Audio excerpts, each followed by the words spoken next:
కుంభరాశి వారికి ఈ 2025 సంవత్సరము జనవరి నుండి డిసెంబర్ 31 వరకు ఎలా ఉంది అంటే, వీళ్ళు తగిన జాగ్రత్తలతో ముందుకు వెళతారు.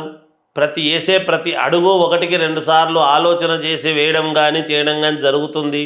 లేదా ఇంకొకరిని సలహాలు అడిగి తీసుకొని కానీ వెళతారు. మనస్సులో ఉన్నటువంటిది ఏది కూడా బయట పెట్టరు త్వరితగతిన. కనుక కొంతవరకు అనుకూలించేటువంటి విధముగానే ముందుకు వెళతారు. మంచి ఆలోచనలతో ముందుకు నడుస్తారు. బంధువులతో జాగ్రత్తగా నడుచుకోవాలి. మాట్లాడేటప్పుడు జాగ్రత్తగా ఉండాలి. బంధువులే కదా ఏముందిలే అని అంటే అది లేనిపోని సమస్యలకు దారి తీసే విధంగా ఉంటుంది గాక, మనశ్శాంతి లేకుండా ఉండటం అనేటువంటిది కరెక్ట్ కాదు. కీర్తి ప్రతిష్టలు అనేటువంటివి తగ్గుతాయి గాక, కొంచెం ఇన్నాళ్ళు పెట్టుకున్నటువంటి కీర్తి ప్రతిష్ట అనేది కొంచెం మసకబారే విధముగా ఉండబోతున్నది.